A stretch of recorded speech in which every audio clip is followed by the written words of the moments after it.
Bonjour et bienvenue les amis sur cette nouvelle vidéo de GR Motors. Donc aujourd'hui, épisode 2, suite sur le moteur de la Audi TT RS, donc le 2,5 litres turbo. La dernière fois, on s'était arrêté sur les pistons. Donc vous aviez vu, j'avais fait la mise au poids de tout ça et puis la mise en place des segments. Et bien maintenant, en fait, on va procéder au réassemblage de tout l'équipage mobile dans le bloc moteur. Donc voilà, il y a différents éléments à reposer. Là, on a les petites piscettes d'huile qui se mettent dans le bloc, qui viennent donc, ça sert à arroser le dessous des têtes de piston, donc refroidir et lubrifier le pied de bielle. Et puis, eh bien, après, on a la mise en place des coussinets de palier, le vilebrequin, le serrage, la mise en place des coussinets de bielle, la mise en place et le serrage. D'ailleurs, là, on va se rapprocher du bloc moteur tout de suite, directement. Et vous allez voir, parce qu'en fait, sur ces blocs moteurs-là de chez Audi, donc il y a d'autres blocs alu aussi qui sont concernés, il y a une particularité au niveau des coussinets de bielle.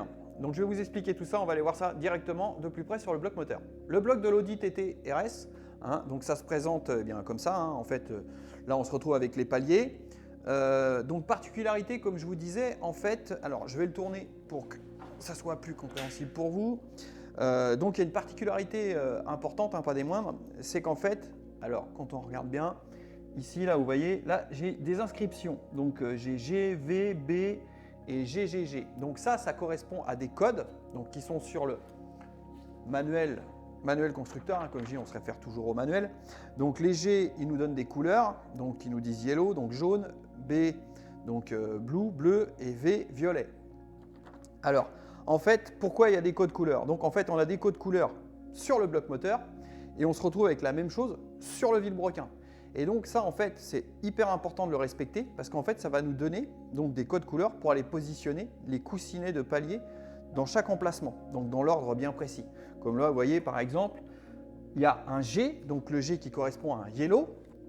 Donc vous voyez là, j'ai un yellow, donc ça veut dire, ce qui veut dire que le G, donc ça veut dire que sur le premier palier, alors je vais tourner un petit peu le moteur. Ce qui veut dire que sur ce premier palier-là, en fait, eh bien, il faut que je mette un jaune. Et après, ainsi de suite avec les repères de couleurs qui correspondent. Donc là, dans le cas présent, on a donc un jaune à mettre, un violet, et après, on a un bleu et jaune, jaune, jaune. Donc voilà ce qu'il faut faire. Il faut bien respecter ça, il faut bien respecter l'ordre. Alors en fait, et on a la même chose sur le vilebrequin avec des couleurs différentes qui sont liées au vilebrequin et à chaque palier.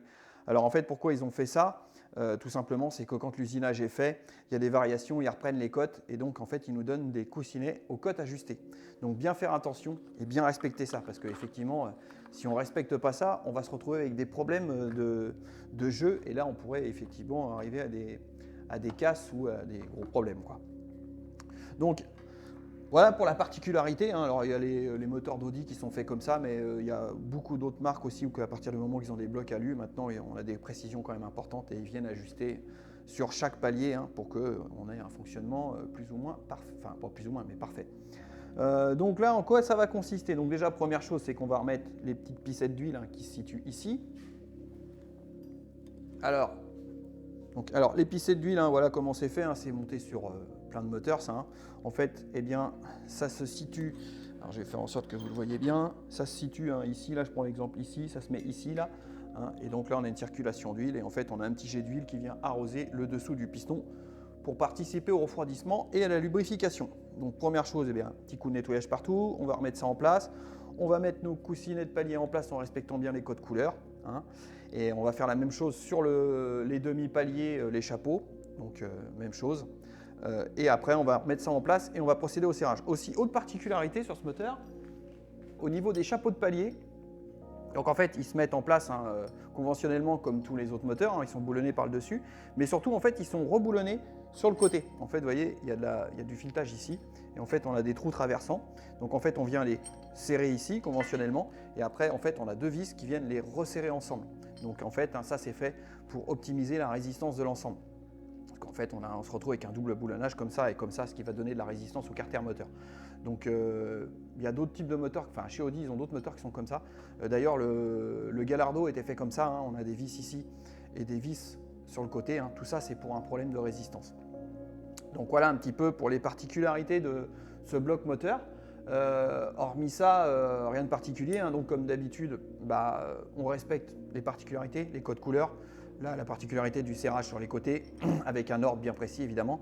Et puis comme d'habitude, hein, propreté absolue, hein. Donc nettoyage, mise en place, on fait ça proprement, dans de bonnes conditions. Hein, parce qu'évidemment, on va éviter d'aller polluer ces systèmes-là, hein, ou que là, on va avoir un film d'huile, il faut que ça soit parfaitement propre. Et bien là, ce que je vais faire, c'est que je vais mettre tout ça en place, hein, on va vous faire différents plans pour vous illustrer tout ça. Allez, c'est parti.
Et bien là, j'ai remis, donc, comme vous l'avez vu, hein, j'ai remis donc les pistons ont été remis en place, j'ai remis les demi-coussinets, ainsi que le vilebrequin et les chapeaux de palier.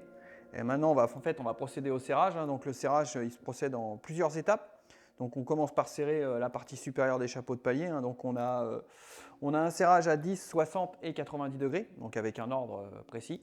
Et après, en fait, on viendra mettre en place les autres vis qui sont sur le côté. Et là, on viendra faire un autre serrage qui est de 20 newtons et 90 degrés. Et bien là, maintenant, je vais attaquer ça. Hein. Je vais faire tout mon serrage. Et puis, on se reprendra après, parce qu'après, on vérifiera que tout tourne librement. Et en fait, on se préparera à la mise en place des pistons dans les cylindres.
Et là, comme je disais souvent, hein, quand on fait quelque chose comme ça, surtout sur un serrage, vous voyez là, je me fais des Denso qui tient le bloc.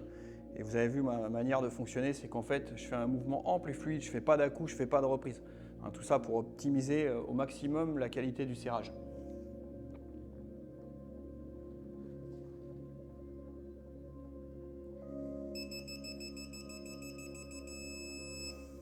Et là, je ne sais pas si vous en rendez compte, mais en fait là, ça tire très très fort. Parce que là, comme on a fait déjà, donc on a fait 10, 60, et là on refait 90, donc vu la taille des vis, là ça tire fort. Là, on passe du couple, on arrive, vous voyez, j'arrive à 96,9 newtons en serrage final, quasiment à 100 newtons. 6, 7.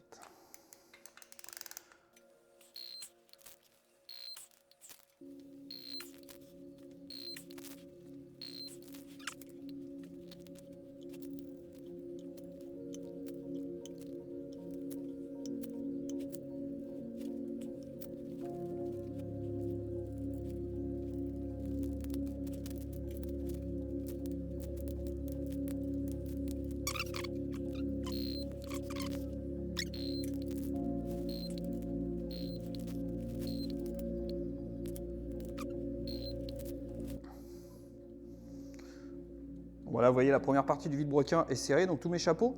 Donc là, voilà, on contrôle quand même que ça tourne bien libre, hein, qu'il n'y ait pas de souci. Bon, là, il n'y a aucun problème, hein, ça tourne bien librement. Donc maintenant, il ne me reste plus qu'à mettre ces vis-là en place sur le côté. Donc pareil, hein, j'ai un serrage angulaire avec un ordre, donc j'ai 20 newtons et 90 degrés. Donc elles sont serrées beaucoup moins fort. Allez, je vais mettre ça en place.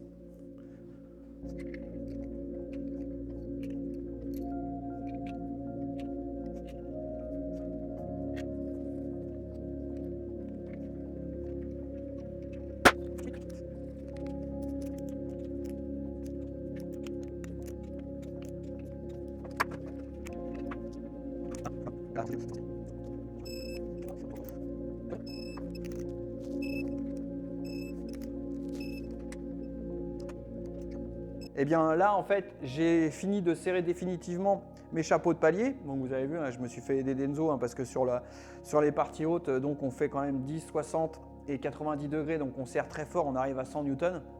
Et surtout, vous avez vu, j'ai procédé à un serrage, comme je vous ai dit, sans à-coup, hein, ça c'est important. Après, j'ai mis mes vis sur le côté et donc c'est pareil, là c'est beaucoup moins fort. Hein.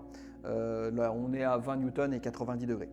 Donc voilà, le serrage est terminé. Là, on se rend compte que ça tourne parfaitement librement. Hein. Donc voilà, hein, c'est le but, hein, surtout qu'aucun point dur. Hein.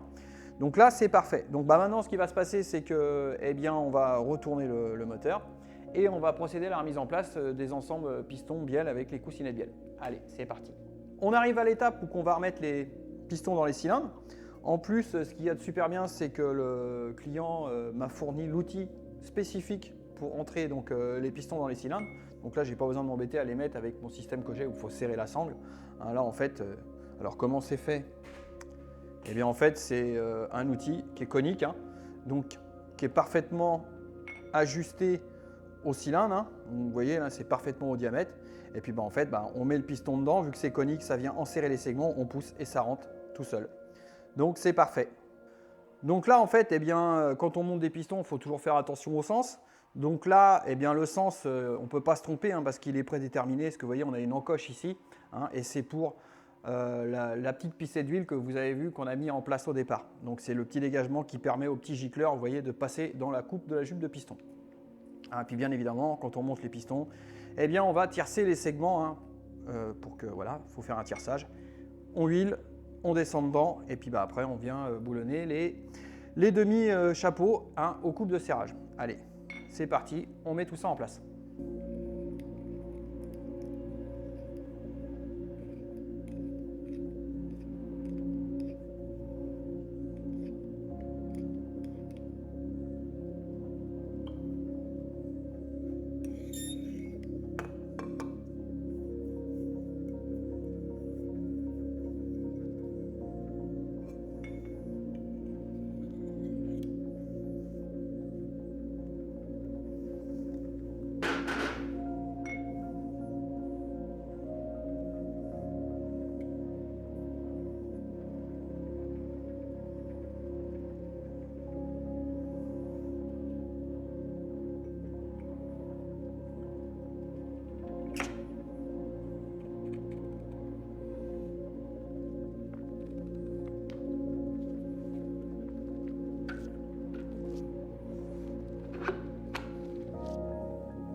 Il faudra que tu viennes tenir le moteur.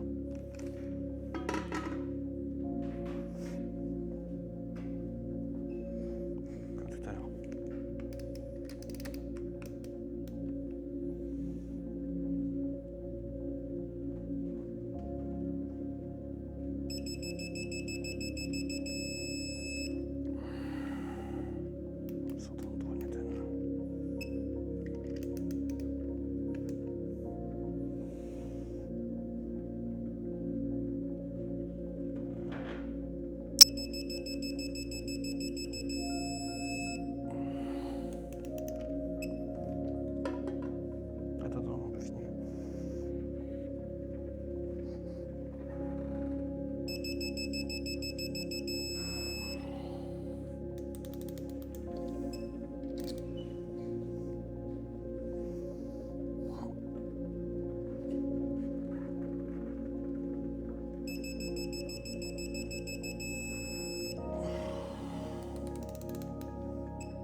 C'est fort. Hein.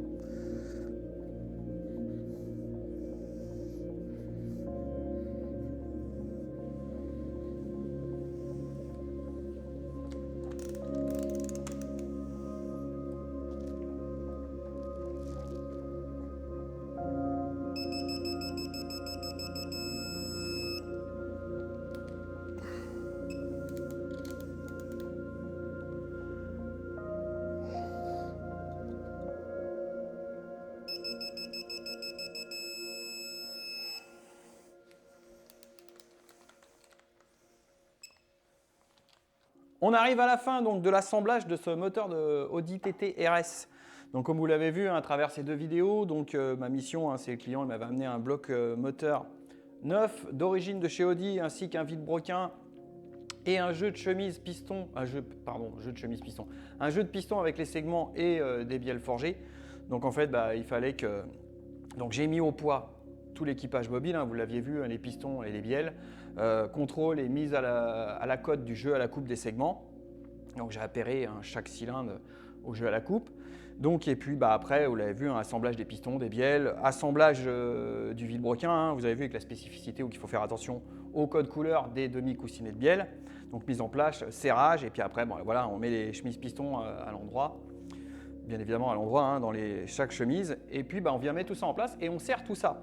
Donc comme d'habitude, hein, c'est ce que je dis à chaque fois, on se réfère au manuel constructeur, hein, il y a des manuels, comme je dis, c'est pas fait pour les chiens, donc il y a des informations importantes, il y a souvent des annotations, des choses importantes à respecter. Donc là, d'autant plus parce qu'il y a des choses qui diffèrent, parce que là, on n'était pas sûr avec des pistons d'origine. Donc là, on avait vraiment une cote de jeu à la coupe des segments à ajuster. Hein, donc voilà, là, ça fallait faire attention à ça. Et puis évidemment, hein, comme tout montage comme ça, que ce soit un moteur ou qu'on va aller chercher de la performance comme celui-ci, ce qu'on a mis de la pièce perfo ou un moteur standard d'origine, propreté à chaque fois. Hein. C'est pour ça qu'il faut qu'on travaille dans un endroit propre, qu'on soit propre. On va éviter de polluer un ensemble comme ça qui est tout neuf, hein, parce que voilà, hein, c'est pas la peine d'aller mettre des cochonneries là-dedans. Et bien voilà, donc là c'est terminé, un petit peu d'huile un petit peu partout, on va emballer ça et puis comme ça le client va pouvoir venir récupérer son bas moteur. Moi, ma mission est terminée sur ce moteur-là. Et puis nous, on va être en vacances pendant une petite quinzaine de jours. Donc là, on sera fermé 15 jours, GR Motors ne sera pas ouvert. Vous l'aviez vu dans la dernière vidéo, j'avais évoqué mon moteur de 21 turbo. Donc moi, je pense que pendant mes congés, je vais prendre 4-5 jours, je vais venir travailler un petit peu dessus parce que c'est une auto que j'ai depuis longtemps, qui est démontée depuis un certain temps et bien évidemment, comme d'habitude, je fais la voiture de mes clients, je fais vos voitures, mais je ne fais pas la mienne. Et donc là, je me suis dit, bon allez, je vais faire la mienne, j'ai envie de la remonter, de rouler avec. Et puis comme vous l'avez vu, on va aller chercher un petit peu de performance sur ce moteur. Hein. Donc de toute façon, je vais faire une ou deux vidéos là-dessus, je pense, pour vous expliquer un petit peu ce que j'ai fait et comment je vais faire les choses. J'ai déjà travaillé sur ma culasse et c'est ce que je me disais hier quand j'étais sur ma fraiseuse en train de travailler dessus. J'ai repris mes diamètres de soupape. On avait l'impression d'être chez la Sodemo en 87 quand ils étaient en train justement d'ajuster les culasses et les moteurs pour les 21 turbo Europa Cup. Bon, de toute façon, je m'égare, ça sera le sujet d'une autre vidéo. Eh bien écoutez, sur ce, on va en rester là. Hein. Comme d'habitude, un petit pouce bleu, ça fera plaisir. Et puis surtout, n'hésitez pas à commenter, liker et partager. Je vous dis tchuss et bonnes vacances à tous.